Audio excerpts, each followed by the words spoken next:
class teacher has the following absentee record of 40 students of a class for the whole term.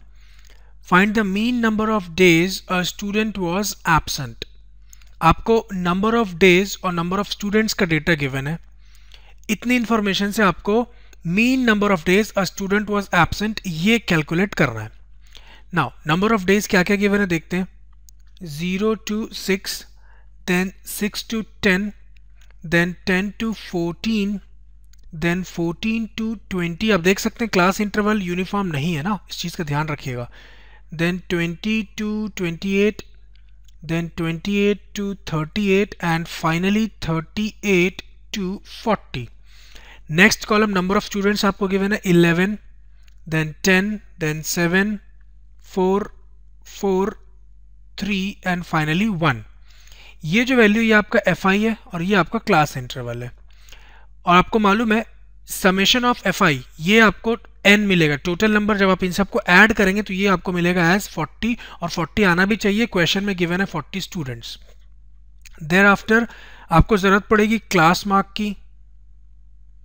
Class mark XI क्या होता है? Class mark mid value of class interval. तो 0 और 6 के बीच की value क्या है? 3. आप कैलकुलेट कर भी सकते हैं उसको कैसे? 0 + 6/2 उससे मिलेगा आपको 3. इस बार ध्यान रखिएगा सिंस क्लास इंटरवल यूनिफॉर्म नहीं है इसलिए आप कुछ ऐड कर करके सक्सेसिव वैल्यूज को इस बार पुट नहीं कर सकते. इस बार आपको ईच टाइम मिड वैल्यू आपको कैलकुलेट करना पड़ेगा. नाउ 6 से 10 के बीच की वैल्यू क्या होती है? 8.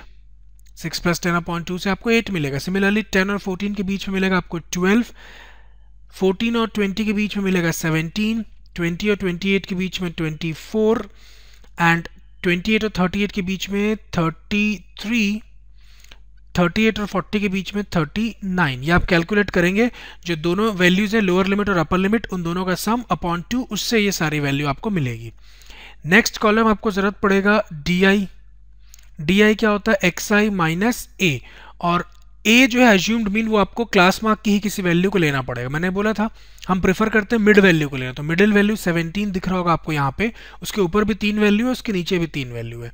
नाउ XI - A मतलब 3 - 17 उससे मिलेगा आपको -14. Similarly 8 - 17 is -9. 12 - 17 is -5. 17 - 17 is 0. 24 - 17 is 7. 33 - 17 is 16 and 39 - 17 is 22. Last column जिसकी जरूरत पड़ेगी आपको वो है FI into DI. नाउ क्यों ऐसा कर रहे हैं हम? UI पे क्यों नहीं गए? देखिए UI क्या होता था?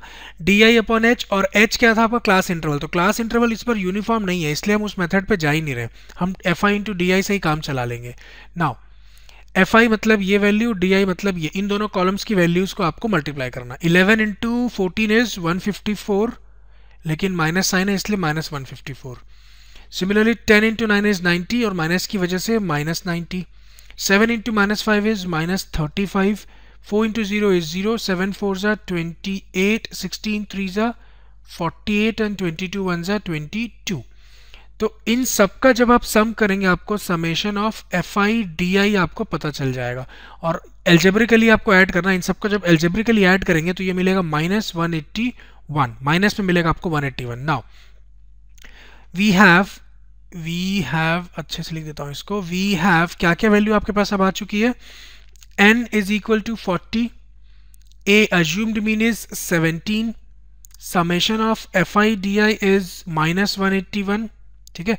And we know that mean is A plus है ये 1/n into summation of FI DI. ये आपको मालूम है, बस वैल्यूज सब्स्टिट्यूट करना और सॉल्व करना. A is 17 plus of 1/n.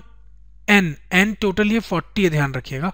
40 into summation of FI DI is -181. तो ये हो जाएगा mean is equal to 17 plus minus 181/40.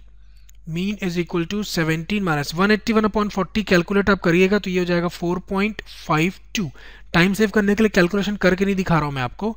और 17 - 4.52 हो जाएगा 12.48. ये फाइनल आंसर आपका.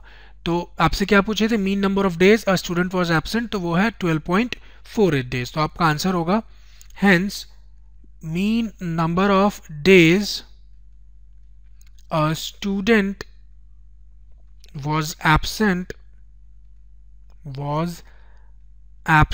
is 12.48 days. This completes our solution. Let us now move on to last question of the exercise.